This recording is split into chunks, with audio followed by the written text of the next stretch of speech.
Hey friends, how you doing? You all wanted some shredding? There's some shredding for you. Although I've noticed that, as I've gotten older, most of my shredding sounds kind of more bluesy than it used to when I was a young man. I suppose that's a matter of taste. I think when I was younger, I was more into that sort of evil, nasty sort of harmonic minor type madness, the Yngwie type stuff. I could do that pretty good when I was a kid, but when you don't flex those muscles, they atrophy. I've worked on other things, like getting guitars in tune, coming up with parts that make money, things like that. So I hope everybody's doing great out there. I was working on this guitar, trying to get it set up, and I was reminded of all the shortcomings of these types of guitars, compared to like sort of more classic guitars. The things you struggle with these things that you don't think about when you're a kid. This is a particularly good example, I think, of one of these types of guitars, but it still has all the troubles that I remember from being a kid. Like, for example,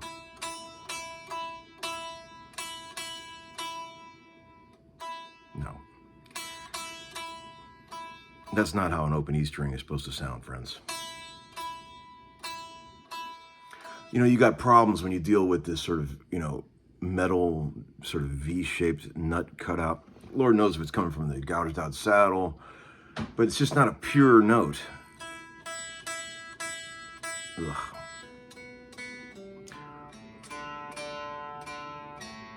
I tried adjusting the neck.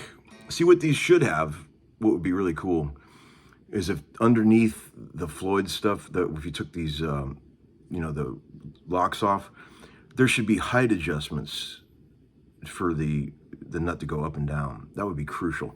Because in order to try to shim this just right, to make up for that infinitesimal amount that you need to get that string to ring perfectly, it'd be a miracle if you could do it with a shim. So it's all those types of things. But I don't think a lot of people cared about that kind of stuff when we were kids, you know? I've gotten into that kind of stuff as I've gotten older. I'm really interested in the guitars ringing purely. I want the notes to be very like, sonorous and rich. I don't want to be hearing a bunch of this shit when I'm playing guitar, unless I'm doing a sitar part. But these are the types of things that these things will give you. They give you plenty of advantages in other ways, like this. They come back in tune. Pretty impressive when you think about it. The technology there in the late 70s to be able to come up with that. Pretty awesome. And there you go. I was going to talk today about distortion pedals, not really distortion pedals, overdrive pedals. I've had a lot of people ask me. There was a guy that sent a comment that said, "What is it, Larry, that you're looking for? Why don't you like most overdrive pedals? Is it because they make the guitar sound muddy?" And I said, no, that's not it. It's not muddy.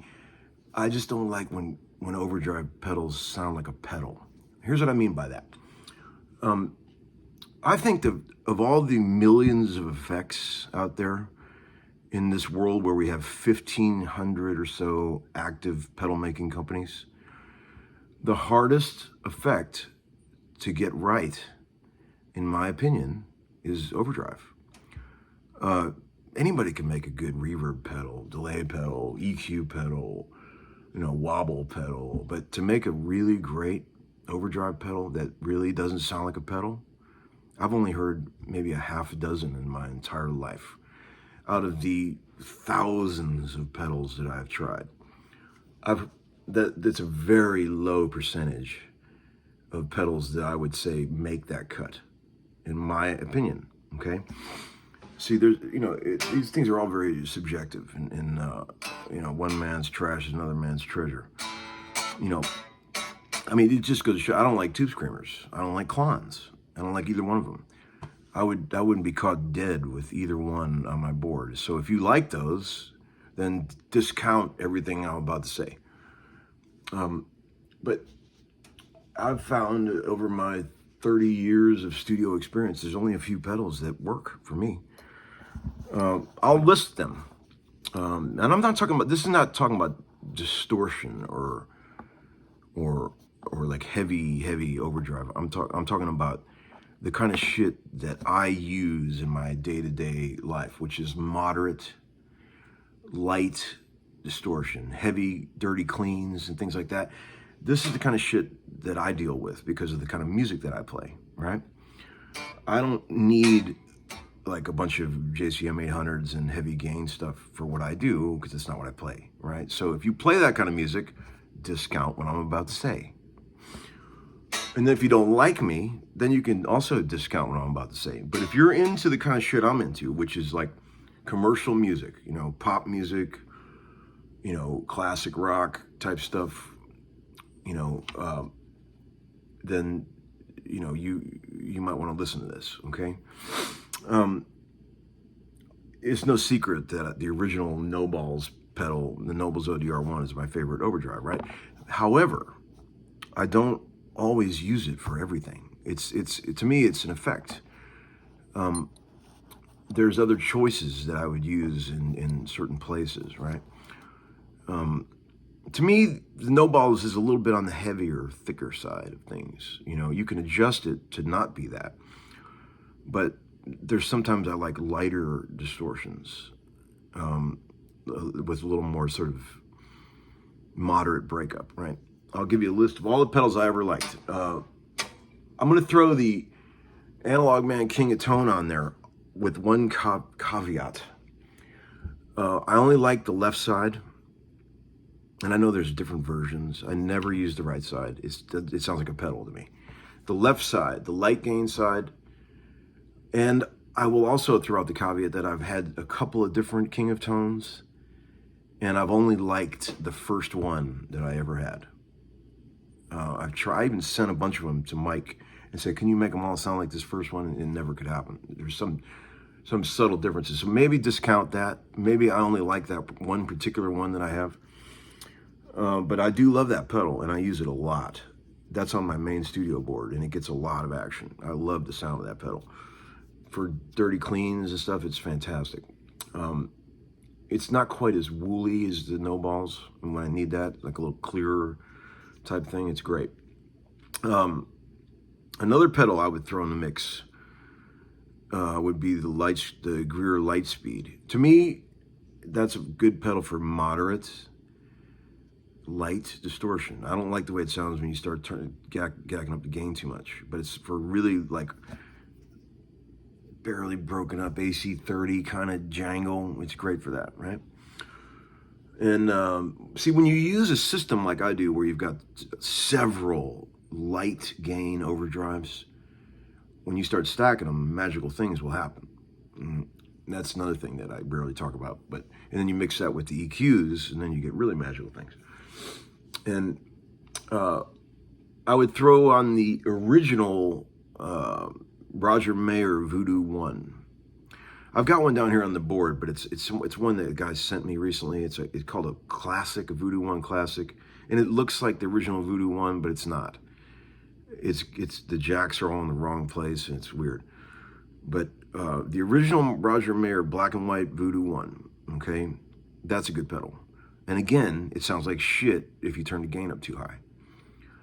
But for light grain, it's killer. Okay, so get one of those. They're fucking great. I used to use them all the time. I don't use them as much anymore, but I would, if I had one on my board, I'd use it. They're great. I call it along that same line, right in that same family there, the old original Multivox Big Jam Distortion, the red one, which are impossible to find. So I probably shouldn't even mention it because no one will be able to find one. But they're great. This thing here, I'll show you. This thing. See it there, the red one? That's a fucking great pedal, but you'll never be able to find one. They don't exist, and when you do find one, they're really expensive. Another pedal I would throw in, let's see, is there any other distortions or overdrives I don't hate? Oh, the original white exotic RC booster. Fucking great pedal. Get one of those. If you don't have one of those, they're great. They're great for guitar, bass, anything. The mild overdrive that thing gives you is fucking great. It sounds like a real amp. It doesn't sound like a pedal. I hate when you can hear the compressed, canned sound of a distortion or overdrive pedal. I hate it. Fucking hate it. I can't stand it. I can always hear that on people's rigs, and it drives me nuts. What else is there? When I was a younger man, I used to use the yellow Boss SD2, I believe it's called, dual overdrive. And again, only the green light part, the red light part, the heavy distortion sounds like shit. But the light, really light distortion is pretty cool. That was a pedal I used to enjoy. I hate all tube screamers. I hate all 808s. I hate all clons or anything clon based. I love rats, old rats, but you can't put them in the mild overdrive thing. To me, that's a distortion pedal. Then we start getting into the fuzz land, and you guys know I'm big on the old electroharmonics, big muffs, and things like that. But I'm talking about mild overdrive right now. You know, I don't I don't like them, but I don't hate a Boss Blues Driver. Like, if I had to, I could work with that. I don't love it. It sounds like a pedal to me, but like, if I could get by on with a gig, if I had to play a gig with one of those, I could do it. I also used to like the original. I don't have one anymore, but I remember I used to use it a lot when I was younger, first getting started in sessions. The old Menatone Red Snapper, the big box one. That was cool. It sounded good with like baritones and shit like that when you wanted clean, dirty baritone guitars and shit like that. It was cool for that. Am I missing anything? Oh, the Boss GE10 big ass EQ. The 70s one, humongous black EQ, is a great overdrive. If you set the EQ part flat and turn the gain way up, you can't really get unity gain with it, but it's a killer sound. I mean, it is fucking fantastic. Somebody should mod one of those so you could turn the gain all the way up, but then turn the level down. It's a good idea. Because it's too loud. If you turn the gain all the way up when you go to hit it on, it's way too loud. I like when you got unity gain. If your clean sound should be the same sound, the same level as your dirty sounds. I don't like it when a pedal is too loud. All of a sudden it comes on, everybody's whoa, whoa, and they have to readjust all the levels. You want your pedals to all be the same level, unless it's a boost pedal and you want it louder for when you do solos. It makes sense, right? So if you could take a Boss GE10, turn the gain all the way up, and then mod it so that it had a level control to get to unity gain, that would be your favorite overdrive, I promise. It sounds like old Aerosmith records. They're great. I'm not into anything else. I've tried all kinds of other shit. I don't like it. I've never tried any other Nobles pedal besides the originals that I thought was good. People are always asking me about that. Which ones can you get that are cheap? I don't know of any. So I know for a fact I can't stand that Nordland pedal that people use. Ugh, I do not like that. The silver box, the ones that came after those are okay. The silver box, those are expensive too now. The silver box ODR ones, those aren't terrible. Let's see, what am I forgetting? There's another pedal that a lot of guys in Nashville like for mild overdrive, but I could never get on with it. It's called the Ibanez Distortion. I've tried several of them over the years. It does not suit me. A lot of guys love them, and they get great sounds with them. And I think it's a good pedal, honestly, but I don't use them. I don't like that pedal. But that's it for me in overdrive pedals. Let me show you one thing here. I'm going to turn the phone off for 1 second. I'm going to get something, and I'm going to turn it back on. Hang on. So every once in a while when I'm bored, I'll go into Groons on the quiet part of the afternoon and look around. See, when I go up there a lot of times, I don't even have time to look at the instruments because I'm just chatting with everybody that works there and all my friends. I love those guys, right? So we just talk, and I never even look at any guitars. So every once in a while on a real slow weekday, I'll pop in there and just look around and, because they do have great instruments, And I went in there yesterday and was looking around at some of the stuff and fucking fell in love with this fucking bass. 63 P bass. And, they made fucking 8 zillion of these. I mean, it's I look at these, I think, yeah, great, another old P bass. But every once in a while, man, you'll find one it's fucking special. Same thing with old Strats. Like 62 Strat is hardly rare by any stretch. It cracks me up when you see that in an ad and people say 62 Stratocaster, rare. Yeah, rare my ass. They made fucking thousands and thousands of those things. They're not rare. Yes, they're expensive and they're sometimes hard to find, but they're hardly rare. Same thing with these. But, I don't normally even look at these very much. But, I mean, everybody loves old P bass. It's the only bass. It is the only bass. You can sit around and try your whole life and play every bass in the world, but in the end, this is the only bass. That's a fact. Ask anyone that really knows. Jazz basses don't make it. These make it.